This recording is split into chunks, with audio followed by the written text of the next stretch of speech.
बताने जा रहे हैं बैंकों की भर्ती। भारत के विभिन्न बैंकों में ग्रामीण बैंक, स्टेट बैंक, विभिन्न बैंकों में बम्पर भर्ती निकला हुआ है। बहुत से वैकेंसी निकला हुआ है। ये अवसर आप अपने हाथ से जाने मत दीजिए।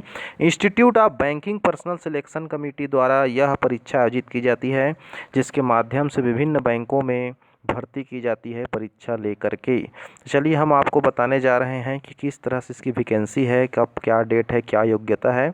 आप देखते रहिए। Online examination for the next common recruitment process के तहत ऑफिसर स्केल 1, 2, 3 ग्रुप ए और ग्रुप बी ऑफिसर के पदों के लिए विभिन्न प्रकार के बैंकों में भर्ती की जा रही है। इसके लिए IBPS एक एग्ज़ाम लेता है, इसके माध्यम से इंटरव्यू लेता है, तत्पश्चात बैंकों में जॉब में भर्ती होती है। इसके लिए पूरी योग्यता, फीस कितना है, ऑनलाइन किस तरह से फॉर्म भराई जाएगी, हम आपको इस वीडियो के माध्यम से बताने जा रहे हैं। कोई भी भर्ती जो है आपका यहाँ पर विशेष रूप से आप देख पा रहे होंगे, स्केल 1, 2, 3 है और ऑफिस असिस्टेंट का भी पोस्ट निकला हुआ है मल्टीपर्पज़ के लिए।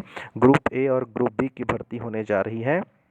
आप स्क्रीन पर देख रहे होंगे हमारा ये वेबसाइट है। आप अपने मोबाइल से भी अपने गूगल में जा कर के IBPS.in करके आप अपना सर्च कर सकते हैं।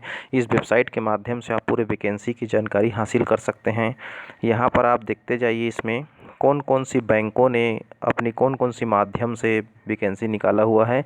देखिए यहाँ पर बैंकों के विभिन्न प्रकार के नाम दिख रहे हैं। आंध्र प्रदेश ग्रामीण विकास बैंक, आंध्र प्रगति ग्रामीण बैंक, अरुणाचल प्रदेश आर्यावर्त बैंक, असम ग्रामीण विकास बैंक, इस तरह से बहुत सारे हैं। छत्तीसगढ़ राज्य ग्रामीण बैंक, रायपुर छत्तीसगढ़, इस तरह से आपका झारखंड ग्रामीण बैंक, कर्नाटक ग्रामीण बैंक, केरल ग्रामीण बैंक, मध्य प्रदेश ग्रामीण bank, Aurangabad, Meghalaya rural bank, Mizoram, इस तरह से भारत के विभिन्न राज्य, पंजाब बैंक है आपका, राजस्थान बैंक है आपका, सप्तगिरी बैंक है, सर्व हरियाणा ग्रामीण बैंक है, तमिलनाडु ग्रामीण बैंक है। इस तरह से भारत के विभिन्न ग्रामीण बैंकों के द्वारा ये वैकेंसी निकली हुई है। इसकी एलिजिबिलिटी क्राइटेरिया के बाद जो है हम लोग आगे करते हैं। इसमें क्या क्या योग्यता है इसके बारे में हम आपको बताने जा रहे हैं। इसके लिए भारत का नागरिक होना अनिवार्य है और इसके लिए आयु के बारे में आप देख सकते हैं। फॉर ऑफिस स्केल, ये जो ऑफिसर स्केल 3 है सीनियर मैनेजर के लिए भी यहाँ पर आयु 21 साल निर्धारित की गई है और अधिकतम 40 साल। For officer scale 2 manager post के लिए है, न्यूनतम 21 साल है और आपका अधिकतम 32 साल, मतलब 21 से 32 के बीच होनी चाहिए। For officer scale 1 assistant manager के लिए 18 साल से ऊपर होनी चाहिए और इस तरह से बिलो है 30। फॉर ऑफिस असिस्टेंट मल्टीपर्पज़ के लिए है 18 से लेकर 28 तक के बीच की उम्र के व्यक्ति जो योग्यताधारी हैं वे लोग फार्म फिलअप कर सकते हैं इसमें। इस तरह से कास्ट के अनुसार इसमें SC, ST, OBC को अलग अलग वर्षों में यहाँ पर एज रिलैक्सेशन दिया गया है। 5 साल, 3 साल, 10 साल का छूट अलग से दिया गया है। तो ये सब आप देख सकते हैं यहाँ पर वेबसाइट को खोल करके। चलिए हम आपको नीचे इसमें बताते जा रहे हैं। आपको मुख्य बिंदु पर अलग अलग कैटेगरी के बारे में अलग अलग यहाँ पर इसके क्वालिफ़िकेशंस और अलग अलग इसमें कुछ अहर्ताएँ हैं, वो सब आप देख पा रहे होंगे यहाँ पर। और अपनी वेबसाइट खोल करके भी आप अपना डिटेल में इसको देख सकते हैं।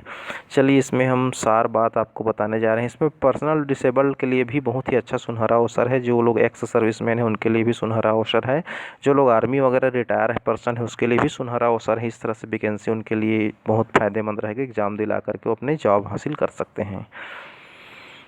चलिए बात करते हैं यहाँ पर आपको क्वालिफ़िकेशन का। तो ऑफिस असिस्टेंट मल्टीपर्पज़ के लिए क्वालिफ़िकेशन यहाँ पर बताया है bachelors degree in any discipline from a recognised university और इट्स इक्विवेलेंट, अर्थात बैचलर की डिग्री होनी चाहिए किसी भी यूनिवर्सिटी से। साथ ही इसमें और भी योग्यता होनी चाहिए, आप देख पा रहे होंगे।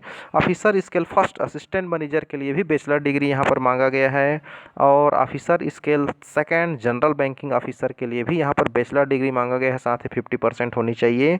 और officer scale 2 specialist officer manager के लिए भी यहाँ पर बैचलर डिग्री मांगा गया है, लेकिन 50% एग्रीगेट होनी चाहिए। इस तरह से उसके साथ साथ कंप्यूटर की भी डिग्री होनी चाहिए, कंप्यूटर में विशेष योग्यता होनी चाहिए, कंप्यूटर चलाने का अनुभव होनी चाहिए।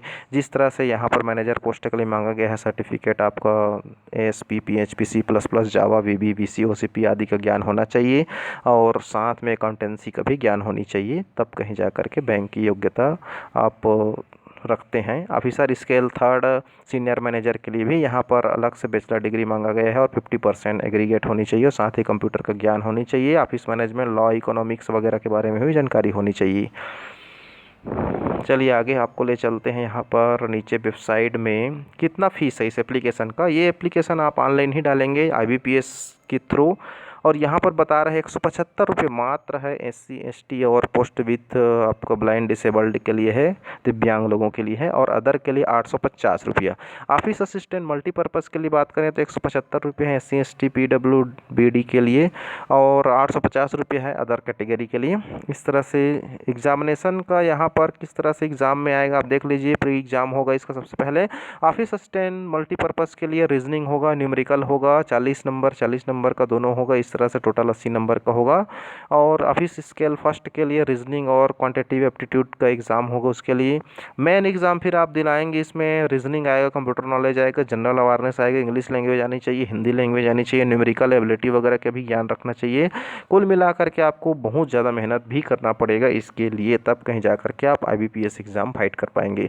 ऑफिसर स्केल फर्स्ट के लिए भी रीजनिंग है, कंप्यूटर नॉलेज है, general awareness, English language, Hindi language, इन सब की एग्ज़ाम होगी। 40 नंबर के टोटल आपको 200 नंबर के एग्ज़ाम दिलाना अनिवार्य है। इस तरह से आप यहाँ पर देख पा रहे होंगे अलग अलग माध्यम से दिए हुए हैं अलग अलग राज्यों के लिए। जिस तरह से आपका बिहार के लिए इंग्लिश और हिंदी आनी चाहिए, छत्तीसगढ़ के लिए इंग्लिश हिंदी आनी चाहिए, गुजरात के लिए इंग्लिश हिंदी और गुजरात में आप एग्ज़ाम दिला सकते हैं।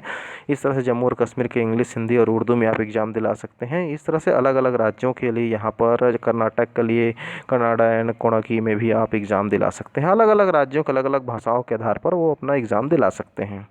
इस तरह से यहाँ पर हर टॉपिक के अनुसार जो टेस्ट दिलाना है आप लोग को पूरा सिलेबस यहाँ पर दिया हुआ है। इस सिलेबस के आधार पर आपको तैयारी करना पड़ेगा। आप यहाँ पर देख पा रहे होंगे कट ऑफ स्कोर के बारे में भी आप वेबसाइट में नीचे हम चलते हैं। एग्जामिनेशन सेंटर के बारे में भी है। पूरे भारत में बड़े बड़े शहरों में इसकी एग्जामिनेशन सेंटर होती है। और ख़ास बात यह है कि कोविड-19 के चलते यहाँ पर पूरा सेफ्टी को आप लोग को अपना ध्यान रखना पड़ेगा। सोशल डिस्टेंसिंग का पालन करते हुए आप सभी को एग्ज़ाम हॉल में बैठना पड़ेगा, ये खास बात है यहाँ पर। फिर उसके बाद एग्ज़ाम फाइट होने के बाद आप इंटरव्यू के लिए आपको बुलाया जाएगा। इस तरह से सबसे पहले आपका 80:20 के अनुपात इन लोगों ने बनाया हुआ है। इस तरह से अलग अलग इसके रेशियो आप वेबसाइट खोलेंगे फिर आपको डिटेल मिल जाएगी। इसके लिए आपको IBPS का वेबसाइट खोल करके ऑनलाइन इसको फॉर्म भरने, इसके लिए आपके पास सब सर्टिफिकेट का जेरॉक्स होनी चाहिए। इसका स्कैन करके आप रख लीजिए। फ़ोटोग्राफ आप स्कैन करके रख लीजिए। अपना सिग्नेचर को स्कैन करके रख लीजिए ताकि आप फॉर्म भरते समय किसी प्रकार की आपको चूक ना हो। फॉर्म भरने से पहले आप इसकी पूरी डिटेल, आप पूरा इंस्ट्रूमेंट वगैरह है, पूरा डेमो है, इसको आप एक बार पढ़ लीजिए। यूट्यूब से भी आप देख लीजिए किस तरह से फॉर्म फिलअप किया जाता है। पूरी सावधानी से आप लोग फॉर्म भरें ताकि किसी प्रकार की चूक ना हो।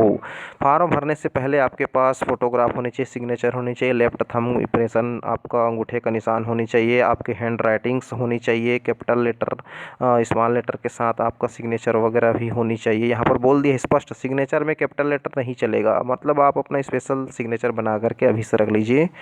इस तरह से आपका फॉर्म, फीस वगैरह और फॉर्म भरने की प्रक्रिया, ये सारी प्रक्रिया यहाँ पर दे रखी है। फिलहाल अब आपको ले चलते हैं इसमें नीचे की तरफ क्या निकलता है हम देखने का प्रयास करते हैं इसमें। और बहुत सारे इसमें डिटेल दिया गया है वैकेंसी के बारे में कि क्या क्या सावधानी आप लोग को रखना है। ये सारी सावधानी आप लोग को रखते हुए चलनी है ताकि किसी भी प्रकार के फॉर्म भरते समय त्रुटि ना हो। इस तरह से आपके फॉर्म भरने के बाद आपको एक इससे पहले ईमेल एड्रेस भी आपके पास होनी चाहिए।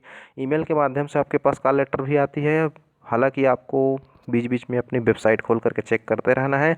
सबसे ख़ास बात यहाँ पर यह है कि ऑनलाइन रजिस्ट्रेशन इंक्लूडिंग आप कर सकते हैं एप्लीकेशन को ऑनलाइन 1 जुलाई 2020 से लेकर के 21 जुलाई 2020 तक का समय है आपके पास। 1 जुलाई से फॉर्म भरना शुरू हो गया है, अंतिम तिथि है इसका 21 जुलाई 2020। उसके बाद आप इसका डाउनलोड करेंगे कॉल लेटर को 12 अगस्त को, और उसके बाद कंडक्ट होगी इसके लिए प्री एग्ज़ाम ट्रेनिंग जो है आपका 24 अगस्त से लेकर के 29 अगस्त तक इसका कंडक्ट प्री एग्ज़ाम ट्रेनिंग होगा। फिर उसके बाद आप डाउनलोड करेंगे कॉल लेटर को ऑनलाइन एग्ज़ाम के लिए। आप अगस्त 2020 को आप इसका ऑनलाइन एग्ज़ाम के लिए आप इसका कॉल लेटर डाउनलोड करेंगे। इस तरह से आप देख पा रहे होंगे अलग अलग शेड्यूल बना के दे दिया गया है कि कब आपको क्या डाउनलोड करना है और कब आपका प्री एग्ज़ाम होगा, कब आपका मेन एग्ज़ाम होगा। पूरा ये जनवरी 2021 तक चलेगा। इस तरह से आप इसके हर पहलू को ध्यान देते हुए आप फार्म भरिए और इस तरह से आप बिल्कुल सावधानी से इस एग्ज़ाम की तैयारी कीजिए।